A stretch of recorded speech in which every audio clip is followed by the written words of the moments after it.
can you see this person's perspective, Right. but can you see beyond this barrier that is in front of you right now? And we do get to that place of gratitude and actually appreciation. Now, it takes us refusing to stay in a victim mindset in order to do that. We ain't in no victim mindset. Negative. We good. How are you? You know, I'm good. Good. I'm good. I'm getting rid of things in my life that cause me stress. And you know, it's funny because we talk about that all the time, about how to get rid of the stuff that's causing us angst or stress or whatever. But until we actually start doing it, you know, and saying, okay, how to make the exits right and all that kind of stuff, it's, you know, you don't realize, oh gosh, I'm bringing this on myself. You know, and it's just been really interesting to find out. And one of the things, and it's so funny because you reached out to me with an idea for a show about preparation. And I realized that I was avoiding some preparation because that was theoretically in my mind. I go, oh, I just don't want to think about all those details right now. Well, then I get to whatever it is I should have prepared for, and there was stress. So what I learned was, and then I said, we know how God works. And God had you send me a thing about preparation, and I'm going, yep, that would be it. Preparation can bring about peace. It's not always the thing to go, oh no, I've got to prepare for such and such. And depending on what it is,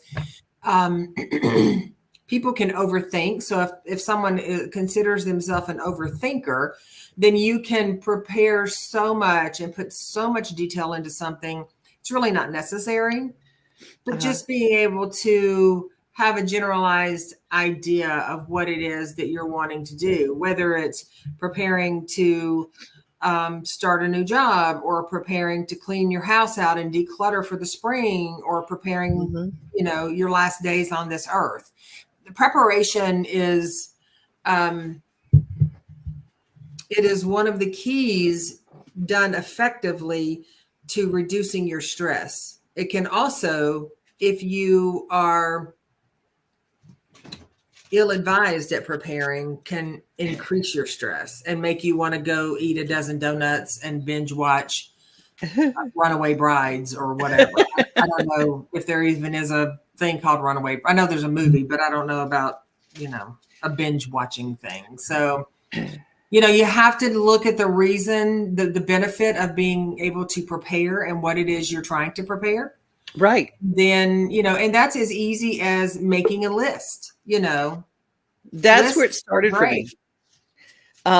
It all of a sudden, it really started for me with the making of the list. And then to know what I had accomplished in a day, I've created this little diary book of, you know, and it's weird because, you know, I was talking to someone recently about working from home, as people started doing, as we're doing, you know, and working from home, you have to change your whole idea of discipline, you know, and the preparing and all that stuff. It's like, you know, well, who would know if I didn't get up on the first alarm? Who would know, you know, because I didn't have to drive through traffic or whatever. But what I found is creating my discipline and putting down my list of, this is what I accomplished today. I'm getting so much more done than when I had to go to the office. You know, it's kind of crazy how that works. But if I don't take inventory, it doesn't work quite as well. We got some folks who've joined us. Let's see. Oh, Michelle is with us. Hi, Michelle. Good to have you. Michelle. And Elizabeth is here. Hey, Elizabeth. And yes, it takes time to find, she says, the work-home balance when working from home for the first time. Oh, and there's Joyce. Good morning. Good morning. Good morning, Joyce. You know, you and I have talked about this a couple of times about planning, and this is the thing nobody wants to talk about. Nobody likes to talk about end of life planning. Who? Maybe not some people, but there No, are some people out there. I work with people all the time that love talking about it. They oh, don't necessarily love talking about not being here anymore, but uh-huh. the thought of empowering themselves to get all their proverbial ducks in a row, which is really a crazy saying because ducks don't really get in a row. They just follow the leader. But anyway, I digress. Getting everything lined up, that is something that, people think, well, if I start thinking about that, then I'm going to die. And I'm like, really? How long you been thinking about being a millionaire? Is your ass a millionaire yet? Because, Man, odds are, that's that Teri brilliance that I talk about. It's just like, you're not manifesting your death because you plan the details no, of no. where your dog is going to go. Okay, Well, see, that's another part. Like when I work with people about their end of life planning, Mhm. one of the big things is about guardians for your animals. And a lot of people don't even, it's not that they love their animals. They just don't think about it in that they're so caught up in, oh my gosh, I won't be here anymore, that they don't think about, well, what happens when I'm not here anymore? Because I can tell you after years of doing this and knowing people who have passed away, I call it transition. But these days, when you say transition, everybody thinks you're going from one sex to another. And that's not what I'm talking about. When you are no longer physically here, if you haven't made arrangements, legal arrangements, like if you're giving, your cat or dog, rehoming them with your best friend, then have that written out. Let your family know that. Have it in your will and have a backup. Because if your best friend is no longer here because you live to be 80 and your cat is 15 and now your best friend is no longer here, have a backup. Because if you don't, I have seen people just turn animals loose, and I've seen people take them to the shelters and the pounds just to give them away because other family members may not be close to your pets, so they may not want them. So That be happens all smart. the time. Yes. I had a pet sitting business, and that was a big, big deal because I had fallen in love. That I had a very, very elderly client, and I loved her animals so much. And her son did not like her pets. He Right. resented that uh, she would go on a trip and she would hire me to come take care of her pets. And he's like, you just need to be rid of these animals. Well, they were her family. They were her company when nobody Sure. else was there. And so I let him know, I said, if anything happens to her, please let me take her little dog. Now, I didn't have to worry about that because the little dog, passed away, and the kitty cat as well. But um, the bottom line is, if you know someone and you have an affinity for their animals, tell them you would like to be part of their end of life care. Mm-hmm. Yeah, you can absolutely do that. But also you have to be someone who's going to be in touch with them. Right. Like, you have to be an active person in their life so Yeah. that they know how to reach you if you move or if your number changes or, Yeah. all about that. So that's huge. Hmm. And also I see Joyce is saying that she's retiring April the 1st and she has mixed feelings. Like, is that a mixed feelings about because you're retiring, now you're closer to death? Or is it mixed feelings because you don't know what you're going to do with your time? Like, that whole being closer to death is, I mean, it's just a reality that the older we get, which is a blessing, we have fewer days ahead of us than we have behind us. Right? I mean, it's fair to say. So you have to be willing to commit to living your best version of yourself in your best life. And that doesn't mean writing it down that like every day I'm going to be Wonder Woman and dun, dun, dun, I'm going to live my life and da, da, da. No, life is going to happen. You're going to get flat tires. People are going to piss you off. Your feelings are going to be hurt. Your heart's going to be broken. All of that stuff is going to happen because that's just life unfolding. how you choose to show up to those things makes a big difference. How you choose to prepare for, we spend a lot of time preparing for Thanksgiving dinner. Well, look back on all of your Thanksgiving dinners for the past, look back 20 years ago to Thanksgiving dinner and tell me something special about it. Even 15 years ago. People don't put that much prep into end of life. And I get it. A lot of people are just like, oh, it kind of give me the heebie-jeebies, but it's coming, baby. I mean, like, whether you prepare or you don't. So empower yourself and know that, I prepared 15 years ago. I am paid in full for everything. I have got the music picked out. I update it every once in a while if a new song comes out that I really like. I've got it done out to the T, Of course you do. I do, because I want to know that when I go, I am not foolish enough to think that everybody is going to be happy. Some people might be happy, but like everybody else, the majority of people are not going to be like, woohoo. So I have prepared it so that it represents who I am as a person. And that in turn, we create a happier ceremony of sorts. It does. Joyce brought up something. Said, well, my husband said, well, you know what comes next? Well, after retirement, isn't he a ray of sunshine? Yeah, I know. That's just what I was about to say. There are those people that are like that, retirement. There's a certain amount of grief that comes with retirement because you're leaving something that maybe that you love to do every day. It changes. And you're leaving routine. Mm-hmm. You're leaving the people and the camaraderie and the friendships, even if they drive you crazy sometimes. You're leaving the sense of responsibility and a sense of identity. That's a natural, that is what is considered anticipatory grief before you get there. And then when you're there, it is situational grief. You're not going to grieve retiring forever.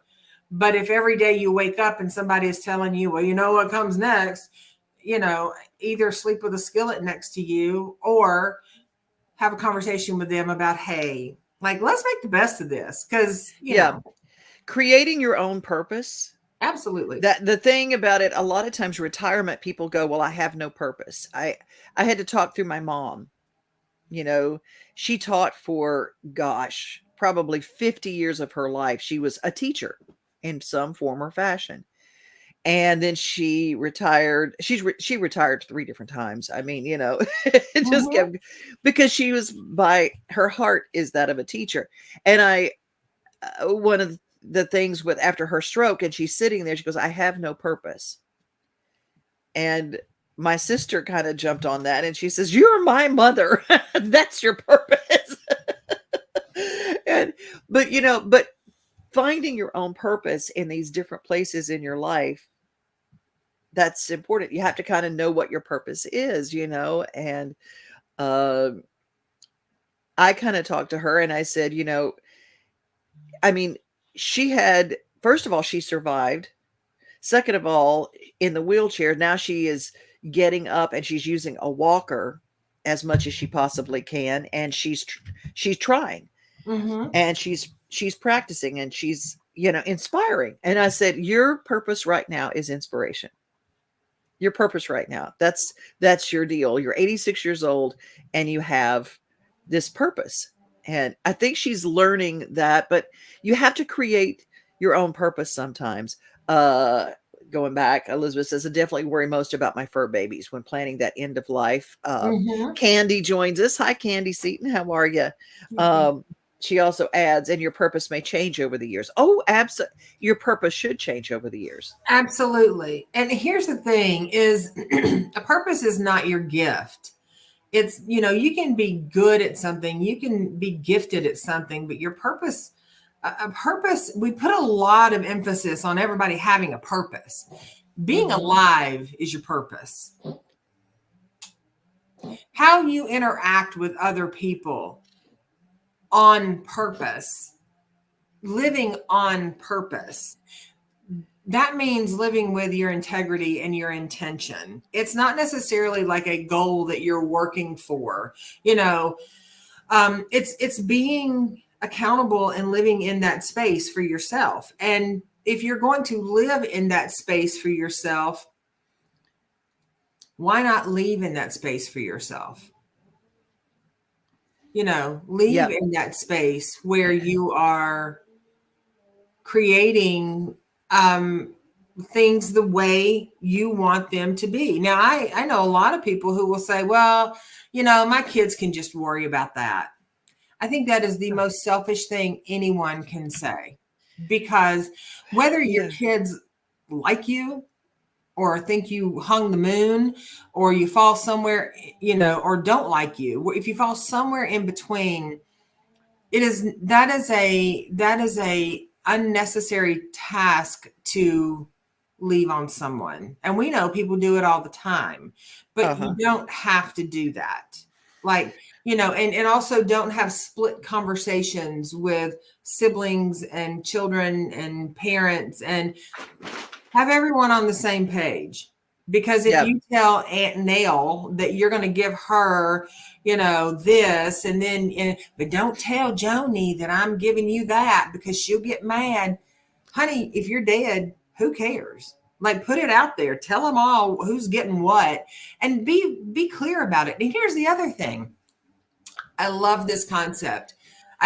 My best friend from high school passed away last year in the fall of last year.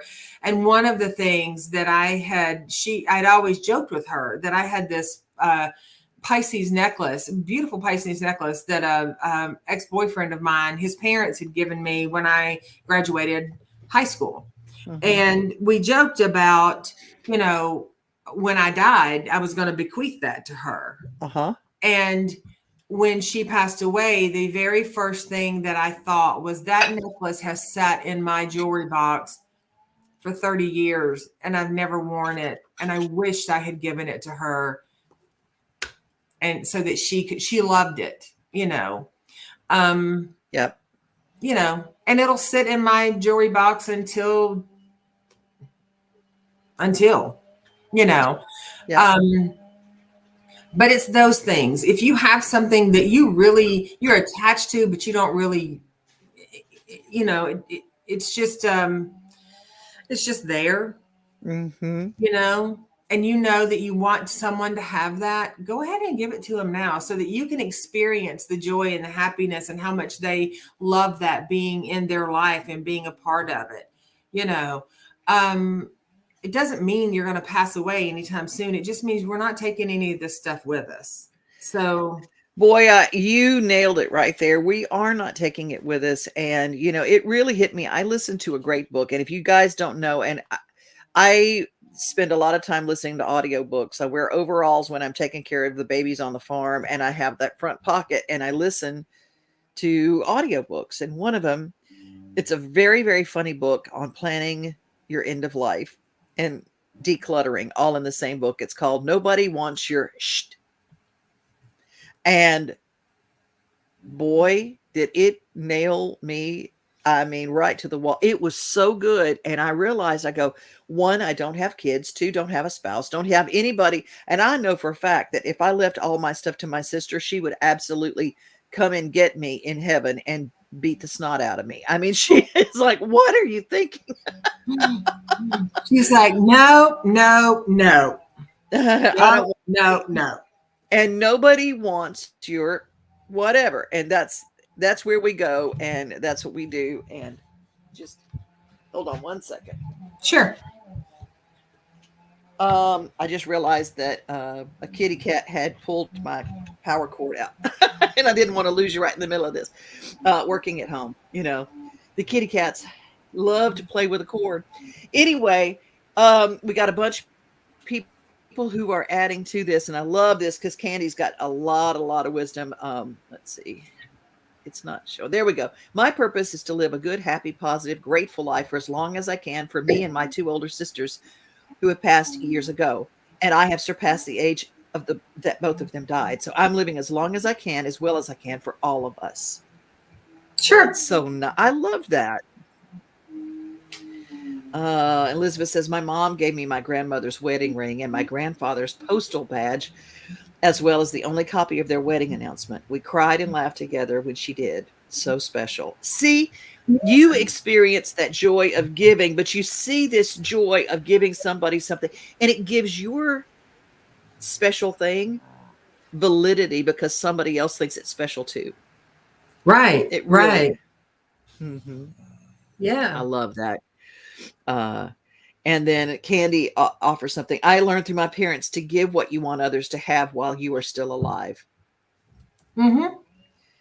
Yeah. I What? mean, and there are going to be some times that you're not going to be able to do that. And sometimes you're going to have something that you just absolutely love and you don't want to give it away or gift it away to anybody. You know, you want it to be yours and you don't want to. So, you know, there's no judgment there. Gift it away to somebody when that time comes.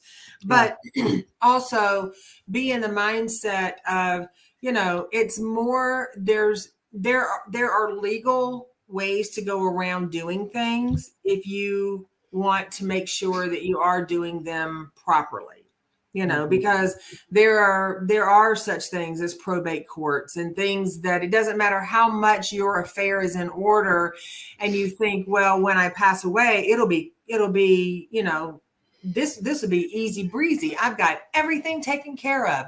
Well, your probate time in probate court, even when everything is taken care of, is about 6 months to a year. So, and that's just because there's Social Security stuff that has to be cleared up. There's announcements that have to be made just in case somebody in Kalamazoo, you know, you owe them $100. They get to come back and say, I want $100, you know, but also more than anything, getting in the arena of what do you want? Do you want to be cremated? Do you want to be buried? If you want to be buried, do you want a traditional burial where you're embalmed and then you're in a casket and then you're in a vault and then you have a lid? Or do you want a natural burial where you're not embalmed and you're buried, you know, in a natural burial site, which there are lots of those. John Christian, you know, a friend of mine here in town, he that's what he does with Larkspur. Yeah. And so, you know, do you want to be, you know, if you want to be cremated, what do you want to happen with yourself? Some people say, I don't care what happens with me. Well, that's fine, except think about this. When you die, and we're all going to die, and you're cremated and you're in an urn or whatever you choose. Mine is a box from TJ Maxx that I love. I think it was $14. It's beautiful. It's beautiful. I love it. And so, and in that box right now is everything. It's the thumb drive with the music. It's everything. It's the burial, or not burial, but the end of life, all that, all my information, all in that box, all together. It sits out. It's a beautiful box. Nobody that comes in my house goes, ugh. They just go, wow, that's a beautiful box.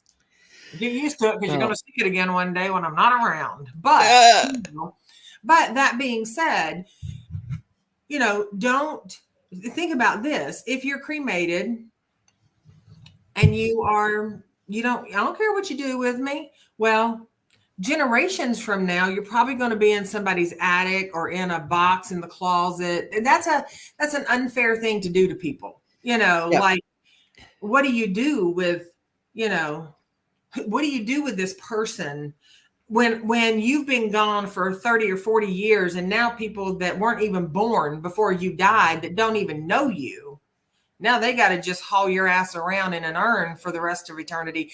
Figure out what you want to be done. I'm going to be like the pineapple in SpongeBob SquarePants. My ashes are going to be mixed in it really does look like it's like 3.5 foot by, or 4.5 foot by 3.5 foot. And it looks like it's like a concrete dome. And they mix my ashes in there, and it's all sorts of holes that go through it, like the SpongeBob SquarePants pineapple. Yeah. And they take it out off of the coast about 15 miles, and they drop them down into the Gulf. And they are bottom heavy enough that they don't ever move. They don't turn over, and the water's still enough that it doesn't disrupt them. But coral grows on it, and you become a fish habitat. And so, and it has a GPS to it. So, Uh-huh. I mean, I love that idea. And I'm a Pisces, so it just feels It feels right. with, and then yes, of course, my family can keep a little bit of me if they want to and do something with it. But, have a plan. Have a plan. Elizabeth Windrow says, my mom was cremated and my sister and I pass her around every few years. There's something about that keeps them close. I mean, I would have trouble scattering ashes of my loved one that I wanted to keep close. Same thing. Nanette says, I literally drove a U-Haul down from Iowa with my parents' stuff because it was so emotional at that time. Now I want to get rid of some of this stuff. Then you feel guilty getting rid of things because they no longer bring joy, but you need space. But also, Nanette, let me just say, I'm glad you're with us. I know Nanette was wondering if we were on today. And while we were actually on, I sent her a little screenshot of us. I was like, yeah, we're on right now. Also that, and I think, Devon, that goes back, what Nanette's, topic there is, that goes back to something we've talked about in the past when you talked about stuff with your dad and clothes with your dad and how, there's emotional connection to those things. But also if you get into that place where you're feeling guilt about rehoming instead of getting rid of, throwing out, goodwilling, just rehoming those things, think of it this way. For a lot of people, when you're rehoming things, especially if you're giving them to church organizations that help people with fresh starts in their life, you're taking something that was precious to your family or to your parents, or, that they liked. Maybe it's not your cup of tea. Maybe you had it for a while and now you just don't know what you want to do with it. And you're rehoming it so someone else actually gets use out of it. And it brings joy and utilization to someone else's life. And you can always take a picture of those items and have a small little scrapbook of those things that are most treasured to you. Because I can guarantee you, most people, when they get older, they don't think that everything they have, everyone in their family is going to want. They just don't think that, they don't think, oh, well, I don't think my daughter is going to want everything that I own. We don't have the same taste. And I have told her, I've been very clear.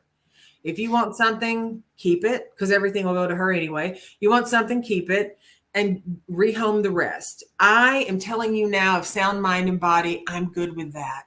I don't want you to be saddled with all the, oh my God, here's my mom's earbuds. I remember talking to her one time when she was wearing those. No, girl. If you can't use them, let them go. That to me is a secondary grief that comes up for people, because now it's not that they're not grieving the loss of that person, but now they have to grieve the guilt of getting rid of what was that person's. And those people are always in us. They are a part of our DNA. They never go anywhere.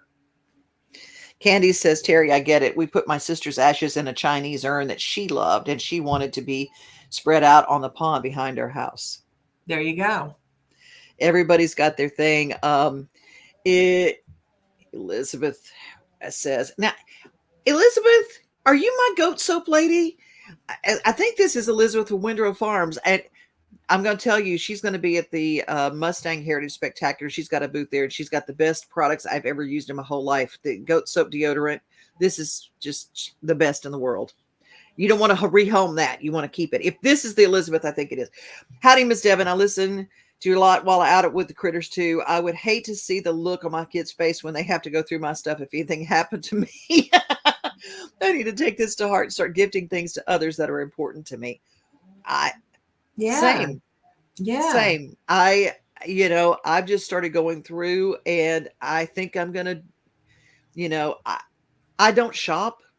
I just buy what I need from a delivery service, whether it's Walmart Plus or Amazon or whatever. I get a lot of things, and I get a lot of boxes. Instead of throwing those boxes out, now I'm filling them up and dropping them off places. Right. I'll tell you another thing that, and this could, extend out for another show, but another thing that is really nice to normalize these days are what I call living wakes. Now, a lot of people will say, well, a wake is done after a person has passed away. We don't do that while they're alive. But hearing is the last thing to go of our senses. And so if you have a family member or a loved one that, or if you one day, may possibly be in this space, creating permission for a living wake means creating a space either at a hospital facility, at your home, wherever it is, and having family and friends come in, even if you are no longer lucid or your loved one is not lucid. Hearing is the last thing to go. So I have a friend who her mother recently transitioned. And when she came home for hospice, we discussed how she could prepare for that and what that might look like. And so the idea was, to do a living wake. Her mother's favorite music was Celtic music. And she happened to know someone who played a violin and she played the cello. And so they had people come, they had people bring food, they had candles. People came in and went in. Her mother was in the living room. People went in and told her, talked to her in real time, as though not like you were a beautiful person to me, but you are an amazing person to me. They came in and shared about, I took your advice on that recipe that I made, and I can't tell you how good it turned out. I took your advice in the artwork, and here's a picture. And this one girl pulled up a picture of she did an art gallery showing, and she pulled up a picture of the wall. And granted, her mother was not lucid to see that, but she could hear it. She could hear the music playing. She could hear the people laughing and talking. And they all came in and shared stories about her. She is, not she was, not speaking in past tense. Yeah. And it was I told my friend after the fact, I said, because at one point, as an end of life doula, I was there facilitating some things for her. And at one point, after being non-responsive for a couple of days, with all of this activity going on in the room and people rubbing her skin and talking to her and just filling her with love, she opened her eyes and her kids got to say goodbye to her. Wow. Like, got to really say goodbye. And that was just so beautiful. And then it was just a matter of a day later, her cup was filled up. Oh, she got her goodbye. Yeah, her cup was filled up and she was ready to let go. I love this for watching on YouTube. Let's Get Prepared says hi from Texas. So glad to have you. So glad to have you today. Glad to hear. Joyce says, oh my gosh, I have chills and tears. Yeah, it's amazing to have those beautiful goodbyes. Elizabeth loving that as well. Elizabeth also, as I need to do that as far as getting rid of things. I need to do that, as I tend to be a pack rat. I can't do that to my brother. I want to be as simple as possible for him. Right. I love that. And then Candy offers, oh, that's what you call it, a living wake. How cool. I just know when my dad was in the hospital and near the end, my mom called all of our family and their friends and told them if they wanted to see him now. The doctor told us the hearing was the last to go, and we all took that to heart. By the time I read a poem to him, he was on a lot of morphine, but when I read the poem to him, tears came out of the corner of his eyes, so I know he heard me. Mm-hmm. I read Psalms to my father. Mm-hmm. Yeah. That's the other thing, is when you're sharing with someone who is at end of life, it's not to take away the pain that the survivor has, but also understand that because hearing is the last to go, and I know a lot of people experience this, and pain is very painful, but be mindful that if you are in a room with your loved one when they are trying to transition into whatever place it is they're going, that if you are begging them not to stay, not to go, if you're telling them that, your life will be destroyed when they leave, like, I'm not going to say don't do it if that's your thing and you feel like you need to do it, but also understand that when we're born, we come into this world. Most people come into this world with, jubilation. There's fanfare, there's balloons, and there's happiness, and there's, smiles and laughters and pictures, and people are so excited about this new birth. And by the time we live our life and we have all of this knowledge and all of this experience collected, and we're ready to go, whether you're ready or whether it happens when you're not expecting it, unfortunately, that is not a time that our culture celebrates. There are other cultures in the world that celebrate, but our culture doesn't. And most people get very heavy in emotion and they pull away. And I can tell you that there are more people that die with their family members right outside the door. That's not a judgment, but it's just that if you can't be there with your loved one, I don't care how much of a turd they were when they were alive.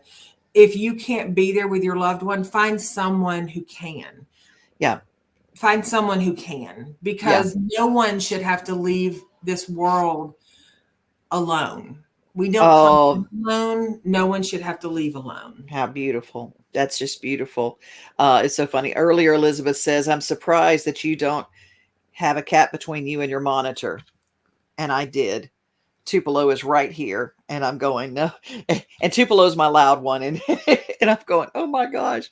So anyway, people say that they don't like to talk about the details of funerals and stuff like that. But if you have a conversation, first of all, I will point out that watching live, we have more people than even the numbers show on the watching live, because, and we have more people logged on than we normally do, because everybody says they don't talk about this stuff, but they do. You say, well, here's the song I want at my funeral. Everybody has one. Everybody has one. And here's the thing. I've reached out. I happen to be friends with one of the artists that is the song that I'm playing. And here's what I did I upgraded some of the songs on mine. But when my daughter was little, like when I was even pregnant with her, there was one particular song that I loved. And I played it while I was pregnant with her. And it always, when she was in my stomach and she was always rambunctious, it would settle her. When she was born and she was in the car and we were on long trips and she would cry, I would put the song in and it would settle her. And this makes me emotional. To this day, when she's upset, she plays that song and it settles her. So I know that when I go, yes, in the moment, if that song is playing, she's probably going to lose her mind because it's not going to be pleasant. But we have built enough memories around that song. Yeah. And around all the other songs. Some of them are actually kind of funny. Like, I'm going to die the way I live. I'm not going to the old rugged cross and high on the mountain. I get it. That is for some people. It is not for me. I'm not going to take away the grief of anyone, but I want them to know that I'm so much more than a death. Yeah. So in that, when I listen to that soundtrack, I love it. It's all songs that they really mean something to me. And so I shared with one of my friends who is one of the songs, and she was like, are you shitting me? I said, nope, I'm not, and so, but also honored, and also like, well, I hope I'm not around when that day comes. I hope I go before you. And so we joke about that because we can joke about it. Yeah. But also life is precious, and we have to really be willing to, give it a good old hug. Mm-hmm. And Absolutely. Someday we're not going to be here, Hey, Steve. Can you believe it? We hadn't seen Steve in a while. Hey, Steve, it's so good to have you. Yeah. And sometimes we're not going to be here. So just, be mindful that there are things to do to prepare. If you want to live your best life and live the way you want to live, even if you haven't done it the first however many years in your life, you do get to leave. If you're fortunate enough to be able to leave without it being an unexpected boom, there it is, Uh-huh. a car wreck or something like that, then gift your loved ones and yourself a loving goodbye. Yeah, absolutely. Candy says, I do talk about it. It's important for your family to know. And I've taught my kids that it's a natural part of life. Like plants, people are born, grow, and die. It's a circle of life. The circle of life. It is. It makes some people really uncomfortable. So it makes my daughter uncomfortable. She doesn't like talking about it. No one likes talking about their loved one not being around anymore. So that has to be done with respect and in moderation. Like joking about it is not probably going to work for someone that can't really think about you not being here. So it is about just being able to meet someone where they are and have those conversations and not wear them out with it. Oh, Alicia says, my husband doesn't want to make a will because he says talking about death is depressing, leaves me in a bad place. Yeah, you need a will. You need a will. Okay. And I will say, I'm going to give some things. These people don't endorse me or whatever, but I will say that a living trust avoids probate. And if you need help, a dear friend who's licensed in Tennessee, she's licensed in California. She's there. Her name is Chris Miller, K-R-I-S, Chris Miller. And she's fantastic. Message me if you need her information, because she put together a living trust for me that is, because I don't want anything messed up. I don't want anything to take time. And number two, my friend Randy at Sumner Cremation and Funeral Home in Sumner County. He's in Gallatin, Tennessee. And Randy has a free resource. You can go to his website and it's just got some notes. It's just a little worksheet and you can download it and fill it out. And it just gives you a kind of a working list. And he does it as a free resource. I just think, and he's just fabulous. He's the one that told me about Larkspur. Yeah. Yeah. And he said, Devon, he said, we can handle a lot of your things. And because I told him, I said, look, my planning is not for me. My planning is for the people that I have left. And I said, my mother has told me, she says, well, even if we don't have room for you in the family cemetery, she says, we'll put you in a bench and you can sit at our feet. And I felt kind of pitiful at that particular moment. I said, you're like, okay. I said, Mom, okay, well, whatever, if you want to, that's fine. I said, it's for y'all. It's for y'all, because I'm not going to come back and visit, probably. I don't know, but I probably won't be coming back to visit. Sarah says, definitely, I know my sweet mother-in-law heard me on her last day tell her how much I love her. Now, okay, let's just look at all that statement has in it. It's her mother-in-law on her last day, how much I love her. I think that is so beautiful, Sarah. That's just really, really. And this topic, I know we've gone over today, and I appreciate you guys staying with us as long as you could.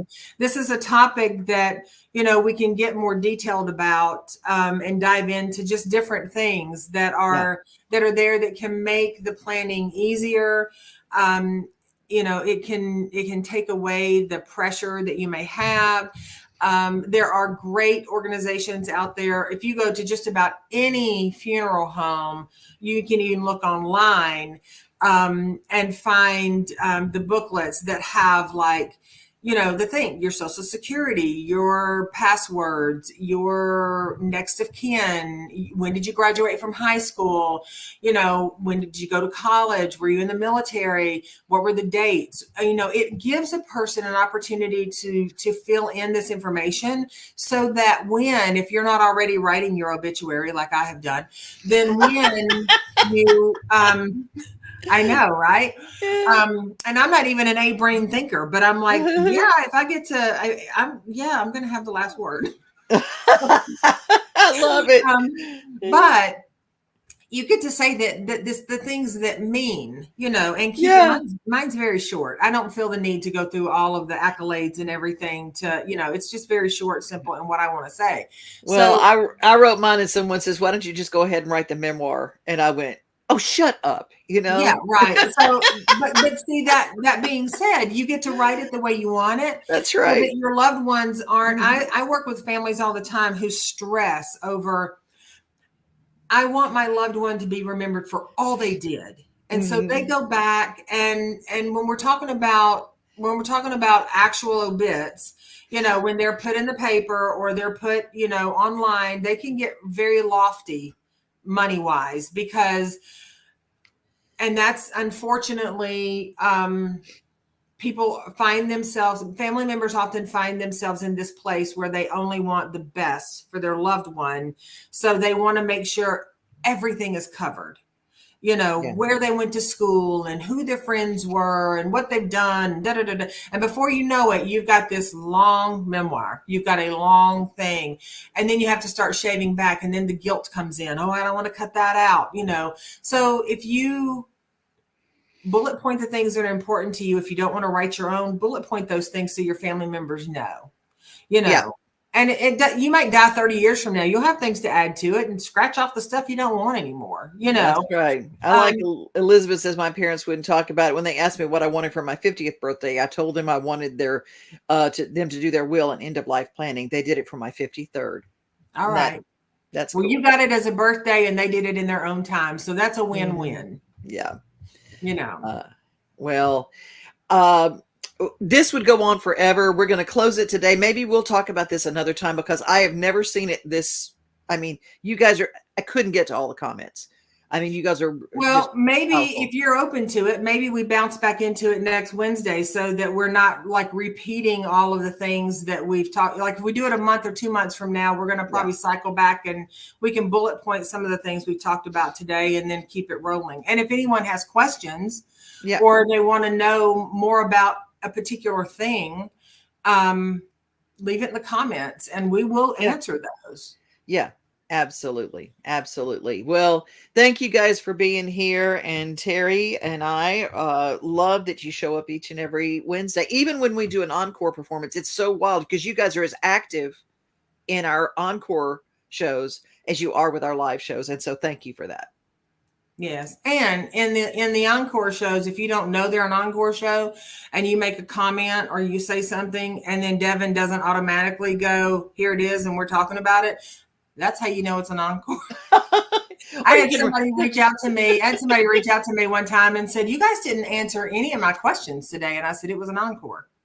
And then I went back and looked and it was like question. And I thought, gosh, I bet they felt horrible. They thought we were ignoring them. But if you read the tag at the top of it, it will always say that it's from the vault. It's an encore. And that's typically because we've had some sort of techie issue that just won't let us go live in the moment. And as much as we love you, we're not going to freak out and stress out over it. It's just like we have so much great content from the vault that we can always throw something up that someone either has seen, and as Elizabeth has shared before, she gleans new information from those things when she sees them again. And then sometimes we have so many new people listening that they probably haven't seen it unless they've gone back and just dug, So we try not to do those, but if it happens, it happens. I know last week, for some reason, I tested everything in the morning and then I went live and all of a sudden it says you have no camera and no microphone. And I'm going, yes, I do. It's right here. It's right here. Yeah. And it just didn't, just when I went live, it just went quick plooey, and it was somehow there was an update that didn't happen. And we made that decision right on point because you sent me a text. I said, where's the link? And you said, I can't go. It's not letting me go live. It doesn't recognize this or this. And I said, pull it from the vault and let's call it a day. Like there's no reason to stress or freak out over that. It's like, we would love to be live, but if we can't, someday we won't be. So we'll just do it this way for now. That's right. That's right. Well, that's our show for today. That's all we got, people. We're tapped out. we Well, do you- hope, though, that we do appreciate each and every one of you, as Devon said earlier. And if you do have questions about this show, want to know more, then please leave them in the comments. We will make a point to circle back around to this and maybe even have a little more bullet point things prepared next week, same topic. So yay. Let's talk about death again. And until we see you next week, as we say every week, increase the peace. And I we'll see love you. it.